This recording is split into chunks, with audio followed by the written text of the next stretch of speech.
தமிழ்நாட்டின் பல்வேறு பகுதிகளிலும் விநாயகர் சதுர்த்தி விழாவின் நிறைவாக விநாயகர் சிலைகள் கரைப்பு நிகழ்வு கோலாகலமாக நடைபெற்றது. சேலம் சங்ககிரியை அடுத்துள்ள கல்வடங்கம் காவிரி ஆற்றில் மேளதாளத்துடன் 1000க்கும் மேற்பட்ட விநாயகர் சிலைகள் கரைக்கப்பட்டன.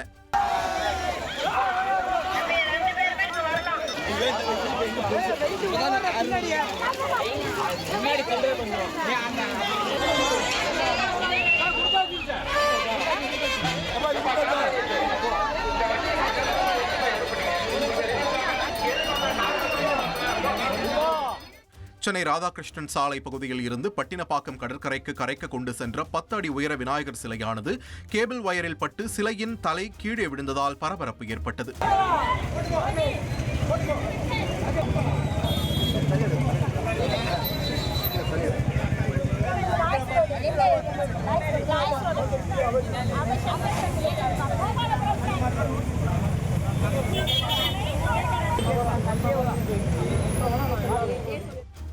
கொடைக்கானலில் இந்து மக்கள் கட்சி சார்பில் நடந்த விநாயகர் சிலை ஊர்வலத்திற்கு போதிய பாதுகாப்பு தரவில்லை என கூறி 50க்கும் மேற்பட்ட அக்கட்சியினர் போலீசாருடன் வாக்குவாதத்தில் ஈடுபட்டதால் பரபரப்பு ஏற்பட்டது.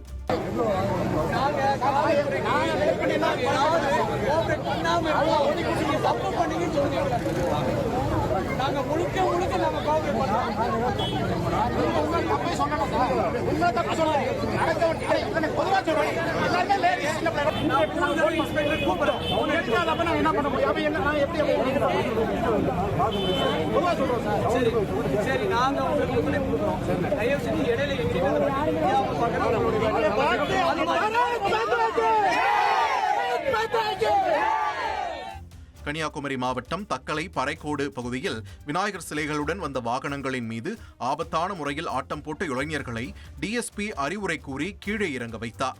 நீலகிரி மாவட்டம் குன்னூரில் பிரம்மோஸ் ஏவுகணை, ரஃபால் விமானம் உள்ளிட்ட அமைப்புகளுடன் கொண்ட விநாயகர் சிலைகளை ஆட்டம் பாட்டத்துடன் ஊர்வலமாக சென்று லாஸ் நீர்வீழ்ச்சியில் கரைத்தனர்.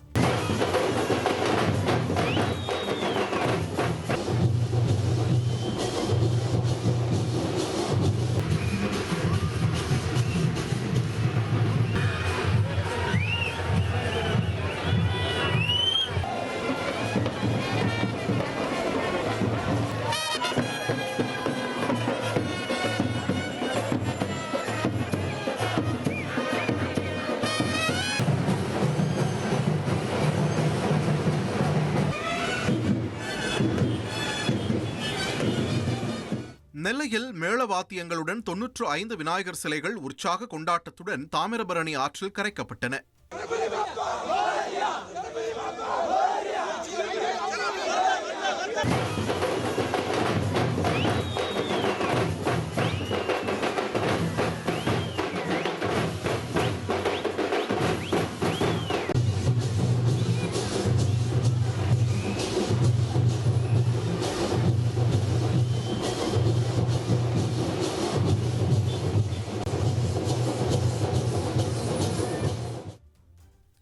நாகையில் உற்சாக கொண்டாட்டத்துடன் 108 விநாயகர் சிலைகள் முக்கிய பகுதிகளில் ஊர்வலமாக கொண்டு வரப்பட்டு நம்பியார் நகர் கடற்கரை பகுதி கடலில் கரைக்கப்பட்டன.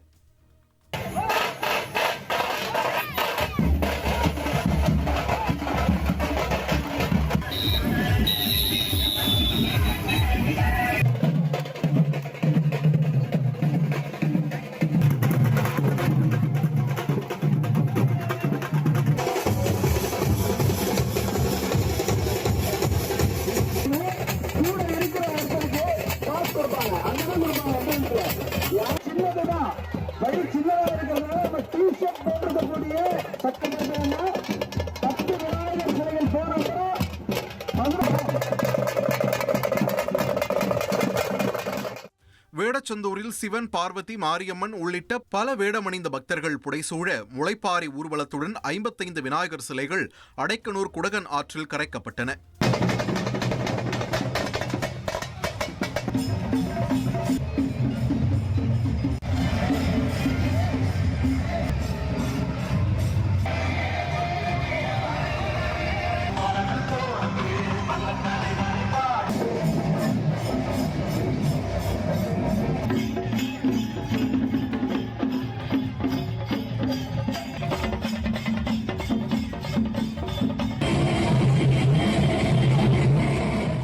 புதுச்சேரியின் பல பகுதிகளில் இருந்தும் ஊர்வலமாக கொண்டுவரப்பட்ட 100க்கும் மேற்பட்ட விநாயகர் சிலைகள் பழைய நீதிமன்ற வளாகம் அருகில் கடற்கரையில் கரைக்கப்பட்டன. அப்போது புதுச்சேரி துணைநிலை ஆளுநர் கைலாஷ்நாதன் உள்ளிட்டோர் சுவாமி தரிசனம் செய்தனர்.